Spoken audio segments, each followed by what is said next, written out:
देशवर में वर्धन वंश या पुष्यभूति वंश की स्थापना किसने की? तो दोस्तों किसने की है स्थापना? तो इसका राइट आंसर हो जाएगा वो है दोस्तों इसमें पुष्यभूति वर्धन ने दोस्तों पुष्यभूति वंश की स्थापना की थी। तो इसका राइट आंसर हो जाएगा इसमें सी नंबर का ऑप्शन बिल्कुल सही उत्तर हो जाएगा। आगे देखिए दोस्तों इसमें सेकंड नंबर प्रश्न है। देखिए सूची फर्स्ट को सूची सेकंड से सुमेलित किया गया है। सूची फर्स्ट में राज्य है और सूची सेकंड में राजधानी, यानी कि कौन से राज्य की राजधानी कौन सी थी ये अपने को इसमें बताना है। देखिए यहाँ पे वर्धन वंश की जो राजधानी थी यानी कि वर्धन राज्य की राजधानी दोस्तों थानेश्वर थी, बिल्कुल सही है। मोखरी राज्य की राजधानी है वो दोस्तों कन्नौज थी, और वाकाटक राज्य की राजधानी दोस्तों पुरिका थी, और मेतक राज्य की राजधानी दोस्तों वल्लभी थी। यानी कि इसमें चारों के चारों इसमें पहले से सही सुमेलित किए गए हैं। तो इसका राइट आंसर हो जाएगा इसमें 1 2 3 4 यानी कि 1 नंबर का ऑप्शन बिल्कुल सही उत्तर हो जाएगा। आगे देखिए इसमें 3 नंबर प्रश्न है। सूची फर्स्ट को सूची सेकंड से सुमेलित कीजिए। सूची फर्स्ट में राजवंश है और सूची सेकंड में दोस्तों शासक है, यानी कि कौन से राजवंश का कौन सा शासक है वो अपने को इसमें बताना है। देखिए दोस्तों वर्धन वंश का कौन सा शासक है इसमें, तो देखिए वो है पुष्य शक्ति है ये दोस्तों वर्धन वंश का शासक था। मोकरी राजवंश का जो शासक था वो था दोस्तों विंध्य शक्ति, और वाकाटक का शासक था दोस्तों वो है इसमें ईशान वर्मा, और मेत्रक राजवंश का शासक था दोस्तों भट्टारक। ठीक है, तो इस प्रश्न का राइट आंसर हो जाएगा वो है दोस्तों इसमें 4 3 2 1 यानी कि बी नंबर का ऑप्शन बिल्कुल सही उत्तर हो जाएगा। आगे देखिए इसमें 4 नंबर का प्रश्न है। कदम्ब राज्य की स्थापना मयूर शर्मन ने की थी, उसने अपनी राजधानी बनाई। कदम्ब राज्य की स्थापना मयूर शर्मन ने की थी, उसने अपनी राजधानी बनाई। तो अपनी राजधानी कौन सी बनाई? तो वो है दोस्तों इसमें कौन सी, तो वो है वैजयंती या वनवासी को अपनी राजधानी बनाई थी। तो इसमें सी नंबर ऑप्शन बिल्कुल सही उत्तर हो जाएगा। देखिए मुझे पता है आपने ये टॉपिक है पहले कभी नहीं पढ़ा, ठीक है, और दोस्तों आपको पढ़ना बहुत जरूरी है। टॉप 50 प्रश्न करवा रहा हूं मैं, और ये बहुत ही शानदार लेवल के प्रश्न है। ठीक है, इससे आपका प्राचीन इतिहास है वो और भी मजबूत हो जाएगा। देखिए 5 नंबर का प्रश्न है। निम्नलिखित में से वह अंतिम बौद्ध राजा कौन था जो संस्कृत का महान विद्वान और लेखक था? निम्नलिखित में से वह अंतिम बौद्ध राजा कौन था जो संस्कृत का महान विद्वान और लेखक था? तो इसका राइट आंसर हो जाएगा वो है दोस्तों इसमें हर्षवर्धन। ठीक है, डी नंबर का ऑप्शन बिल्कुल सही उत्तर हो जाएगा। आगे देखिए इसमें 5 नंबर का प्रश्न है। हर्षचरित्र किसके द्वारा लिखी गई थी? तो ये लिखी गई थी दोस्तों हर्षचरित्र किसके द्वारा? तो ये लिखी गई थी दोस्तों बाणभट्ट के द्वारा हर्षचरित्र की रचना की गई थी। बी नंबर का ऑप्शन बिल्कुल सही उत्तर हो जाएगा। आगे देखिए हर्षवर्धन के समय कौन सा चीनी यात्री ये भारत आया था? तो दोस्तों सीधा सा है, हर्षवर्धन के समय कौन सा चीनी यात्री भारत आया था? तो इसका राइट आंसर हो जाएगा वो है दोस्तों इसमें कौन सा, तो देखिए ऐसे आपको है याद रखना है। ठीक है, ऐसे है याद रखना है, यानी कि हिंसान आया था दोस्तों हर्षवर्धन के समय चीनी यात्री भारत। तो इसका राइट आंसर हो जाएगा इसमें डी नंबर का ऑप्शन बिल्कुल सही उत्तर। नेक्स्ट है चालुक्य राजा पुलकेशिन द्वितीय को किसने पराजित किया था? चालुक्य राजा पुलकेशिन यानी कि पुलकेशिन द्वितीय को पराजित किसने किया था? तो इसका राइट आंसर हो जाएगा वो है दोस्तों इसमें किसने, तो नरसिंह वर्मन प्रथम ने दोस्तों पराजित किया था। तो इसका राइट आंसर हो जाएगा इसका बिल्कुल सही उत्तर बी नंबर का ऑप्शन बिल्कुल सही उत्तर हो जाएगा। ठीक है, और चालुक्य वंश का संस्थापक कौन था? तो वो है पुलकेशिन प्रथम, ये भी आपको इसमें याद रखना है। आगे देखिए दोस्तों इसमें किस व्यक्ति को द्वितीय अशोक कहा जाता है, यानी कि द्वितीय अशोक किसको कहा जाता है? तो ये कहा जाता है दोस्तों हर्षवर्धन को द्वितीय अशोक कहा जाता है। तो अपना राइट आंसर हो जाएगा इसमें डी नंबर का ऑप्शन बिल्कुल सही उत्तर हो जाएगा। आगे देखिए इसमें 10 नंबर प्रश्न है। बाणभट्ट किस सम्राट के दरबारी कवि थे? तो इसका राइट आंसर हो जाएगा वो है दोस्तों हर्षवर्धन का दरबारी कवि कौन था? बाणभट्ट, याद रखना सी नंबर ऑप्शन बिल्कुल सही उत्तर। नेक्स्ट है 11 नंबर का प्रश्न है। हर्ष एवं पुलकेशिन द्वितीय के मध्य हुए संघर्ष की जानकारी कहां से मिलती है? ठीक है, बहुत ही अच्छा प्रश्न है। हर्ष एवं पुलकेशिन द्वितीय के मध्य हुए संघर्ष की जानकारी कहां से मिलती है? तो ये मिलती है दोस्तों एहोल अभिलेख से। ठीक है, यानी कि एहोल अभिलेख का संबंध है वो पुलकेशिन द्वितीय से और हर्ष से है। तो इसका राइट आंसर हो जाएगा इसमें 1 नंबर का ऑप्शन बिल्कुल सही उत्तर हो जाएगा। ठीक है, आगे देखिए 12 नंबर का प्रश्न है। प्रतापशील, हूण हरिण केसरी, महाराजा धीराज नामक उपाधियां निम्न में से किसकी थी? तो ये तीनों उपाधियां प्रतापशील, हूण हरिण केसरी, महाराजा धीराज, ये तीनों उपाधियां किसकी थी? तो ये थी दोस्तों प्रभाकर वर्धन की। किसकी थी? प्रभाकर वर्धन की ये तीनों उपाधियां थी। तो इसका राइट आंसर हो जाएगा इसमें बी नंबर का ऑप्शन बिल्कुल सही उत्तर। आगे देखिए इसमें 13 नंबर का प्रश्न है। सम्राट हर्ष ने अपनी राजधानी थानेश्वर से कहां स्थानांतरित की थी? ठीक है, सम्राट हर्ष ने अपनी राजधानी थानेश्वर से कहां स्थानांतरित की थी? तो इसका राइट आंसर हो जाएगा वो है दोस्तों कन्नौज।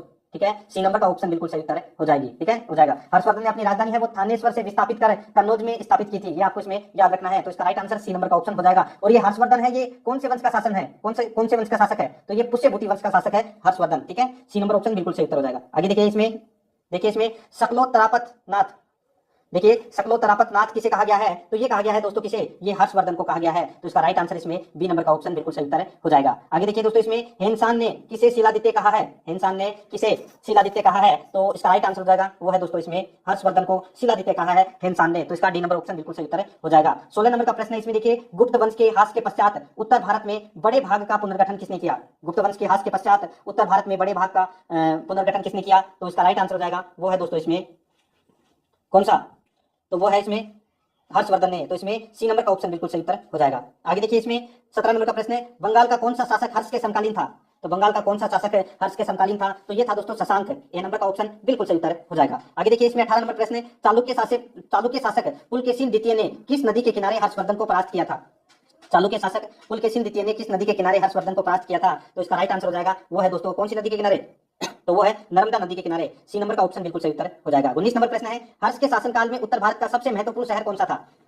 हर्ष के शासनकाल में उत्तर भारत का सबसे महत्वपूर्ण शहर कौन सा था? तो इसका राइट आंसर हो जाएगा वो है कन्नौज। सी नंबर का ऑप्शन बिल्कुल सही उत्तर हो जाएगा कन्नौज। आगे देखिए, हर्ष की जीवनी किसने लिखी थी? तो हर्ष की जीवनी है वो दोस्तों किसने लिखी थी? तो ये लिखी थी दोस्तों बाणभट्ट ने। बी नंबर का ऑप्शन बिल्कुल सही उत्तर हो जाएगा बाणभट्ट। आगे देखिए दोस्तों, इसमें 21 नंबर प्रश्न है, हर्षवर्धन अपनी धार्मिक सभा कहाँ किया करता था? हर्षवर्धन अपनी धार्मिक सभा है वो कहाँ किया करता था? तो ये किया करता था दोस्तों प्रयाग में। बी नंबर का ऑप्शन बिल्कुल सही उत्तर हो जाएगा। आगे देखिए, वर्धन वंश की राजधानी थानेश्वर किस प्रदेश में स्थित है? वर्धन वंश की राजधानी थानेश्वर किस प्रदेश में स्थित है? तो दोस्तों ये हरियाणा में है। कहां पर है? हरियाणा में। बी नंबर का ऑप्शन बिल्कुल सही उत्तर हो जाएगा। आगे देखिए, 23 नंबर प्रश्न है, हर्षवर्धन की बहन राज्यश्री का विवाह किसके साथ हुआ था? हर्षवर्धन की बहन राज्यश्री का विवाह किसके साथ में हुआ था? तो इसका राइट आंसर हो जाएगा दोस्तों वो है मोखरी नरेश ग्रह वर्मा के साथ में। मोखरी नरेश ग्रह वर्मा के साथ में दोस्तों राज्यश्री का विवाह हुआ था। तो बी नंबर ऑप्शन बिल्कुल सही उत्तर हो जाएगा। 24 नंबर प्रश्न है, इसमें देखिए, हर्षवर्धन के अग्रज राज्यवर्धन सेकंड की हत्या किसने की थी? हर्षवर्धन के अग्रज राज्यवर्धन सेकंड की हत्या किसने की थी? तो इसका राइट आंसर हो जाएगा वो है दोस्तों इसमें गौड़ नरेश शशांक ने। गौड़ नरेश शशांक ने। तो इसमें बी नंबर का ऑप्शन बिल्कुल सही उत्तर हो जाएगा। आगे देखिए, इसमें 25 नंबर प्रश्न है, हर्षवर्धन ने 606 ईस्वी में हर्ष संवत की स्थापना किस उपलक्ष्य में की थी?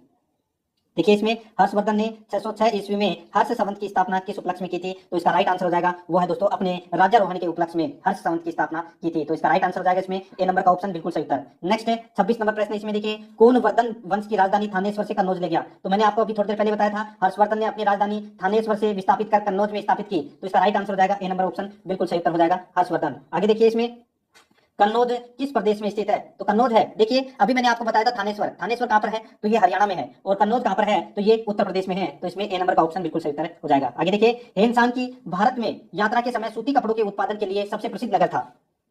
हेनसान की भारत में यात्रा के समय सूती कपड़ों के उत्पादन के लिए सबसे प्रसिद्ध नगर कौन सा था? तो ये था दोस्तों इसमें कौन सा? तो वो है मथुरा। बी नंबर का ऑप्शन बिल्कुल सही उत्तर हो जाएगा मथुरा। आगे देखिए, कवि बाणभट्ट निवासी था। तो कवि बाणभट्ट है ये कहां का निवासी था? तो ये निवासी था दोस्तों कहां का? तो ये थानेश्वर का निवासी था कवि बाणभट्ट। थानेश्वर का है हरियाणा में। ठीक है, आगे देखिए, नागानंद का रचनाकार कौन था? नागानंद का रचनाकार है वो दोस्तों कौन था? तो वो था दोस्तों इसमें हर्षवर्धन। बी नंबर का ऑप्शन बिल्कुल सही उत्तर हो जाएगा। 31 नंबर प्रश्न है, इसमें देखिए, सम्राट हर्षवर्धन ने 2 महान धार्मिक सम्मेलनों का आयोजन किया था। इसमें देखिए, सम्राट हर्षवर्धन ने 2 महान धार्मिक सम्मेलनों का आयोजन किया था। तो वो कन्नौज व प्रयाग में किया था। कन्नौज व प्रयाग में। ए नंबर का ऑप्शन बिल्कुल सही उत्तर हो जाएगा। आगे देखिए, इसमें नागानंद इसमें देखिए रलावली व प्रियदर्शिका नाटकों के रचनाकार थे। तो यहाँ पे देखिए नागानंद रत्नावली है। ठीक है, रत्नावली, नागानंद रत्नावली एवं प्रियदर्शिका नाटकों के नाटककार थे। तो कौन थे? तो इसका राइट आंसर हो जाएगा वो है दोस्तों हर्षवर्धन। डी नंबर का ऑप्शन बिल्कुल सही उत्तर हो जाएगा। आगे देखिए, गुर्जरों को किस शासक ने पराजित किया था? गुर्जरों को किस शासक ने पराजित किया था? तो दोस्तों हर्षवर्धन ने पराजित किया था गुर्जरों को। तो इसमें सी नंबर ऑप्शन बिल्कुल सही उत्तर। नेक्स्ट है, आज भी भारत में हेनसान को याद करने का मुख्य कारण क्या है? आज भी भारत में हेनसान को याद करने का मुख्य कारण क्या है? तो वो है सीयूकी की रचना की थी हेनसान ने।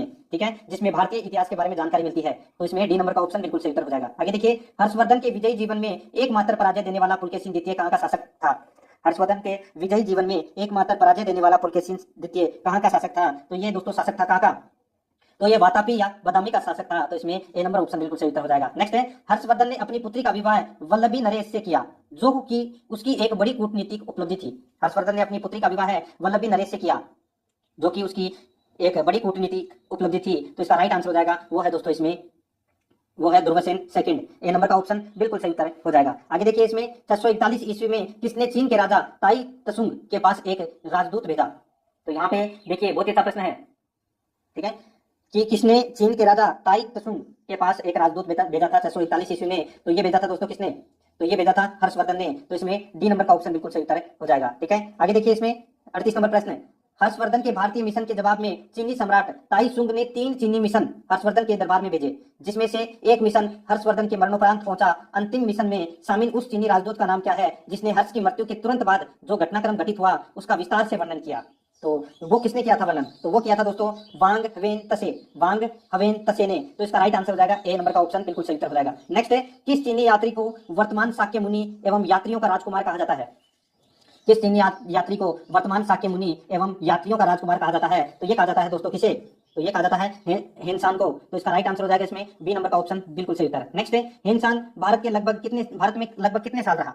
हेनसान है ये हर्षवर्धन के काल में आया था, लेकिन ये कितने वर्षों तक रहा भारत में? तो इसका राइट आंसर हो जाएगा वो है दोस्तों इसमें 15 वर्षों तक रहा। सी नंबर ऑप्शन बिल्कुल सही उत्तर हो जाएगा। 41 नंबर प्रश्न है, इसमें देखिए, हेनसान के समानार्थ ठीक है, इनके समानार्थ एवं महायान धर्म के प्रचारार्थ हर्षवर्धन ने कहाँ महासभा का आयोजन 643 ईस्वी में करवाया था? तो दोस्तों 643 ईस्वी में दोस्तों एक महासभा का आयोजन किया था हर्षवर्धन ने। तो ये कहाँ पर किया था? तो इसका राइट आंसर हो जाएगा दोस्तों वो है इसमें कहाँ पर? तो देखिए चार ऑप्शन आपके सामने है, कन्नौज, थानेश्वर, प्रयाग, उज्जैन। तो इसका राइट आंसर हो जाएगा दोस्तों वो है इसमें कन्नौज में। तो एक नंबर का ऑप्शन है वो इसका बिल्कुल सही उत्तर हो जाएगा। नेक्स्ट है, कुंभ मेला को प्रारंभ करने का श्रेय किसे जाता है? यानी कि कुंभ का मेला जो प्रारंभ किया था वो किसने किया था? तो वो किया था हर्षवर्धन ने। सी नंबर का ऑप्शन सही उत्तर हो जाएगा। नेक्स्ट है, नर्मदा नदी पर सम्राट हर्ष के दक्षिणावर्ती अग्रगमन को रोका। नर्मदा नदी पर सम्राट हर्ष के दक्षिणवर्ती अग्रगमन को रोका, तो किसने रोका? तो इसका राइट आंसर हो जाएगा वो है दोस्तों पुलकेशिन द्वितीय ने। बी नंबर का ऑप्शन बिल्कुल सही उत्तर हो जाएगा। आगे देखिए, निम्नलिखित में से किसने नालंदा विश्वविद्यालय को 100 ग्रामों की आय दान स्वरूप दिए? निम्नलिखित में से किसने नालंदा विश्वविद्यालय को 100 ग्रामों की आय दान स्वरूप दिए? तो इसका राइट आंसर हो जाएगा वो है दोस्तों इसमें किसने? तो ये हर्षवर्धन ने। डी नंबर का ऑप्शन बिल्कुल सही उत्तर हो जाएगा। आगे देखिए, सूची फर्स्ट सूची सेकंड दी गई है। सूची फर्स्ट में रचना है और सूची सेकंड में रचनाकार है, यानी कि किसकी रचना किसने की थी वो अपने को इसमें बताना है। यहाँ पे देखिए दोस्तों, हर्ष चरित्र और कादंबरी की रचना है वो दोस्तों बाणभट्ट के द्वारा की गई थी, और नीति शतक, श्रृंगार शतक और भक्ति शतक इसकी रचना है वो दोस्तों भर्तरी के द्वारा की गई थी। सूर्य शतक की रचना है वो दोस्तों मयूर के द्वारा की गई थी, और प्रियदर्शिका, रत्नावली और नागानंद इसकी रचना है वो दोस्तों हर्षवर्धन के द्वारा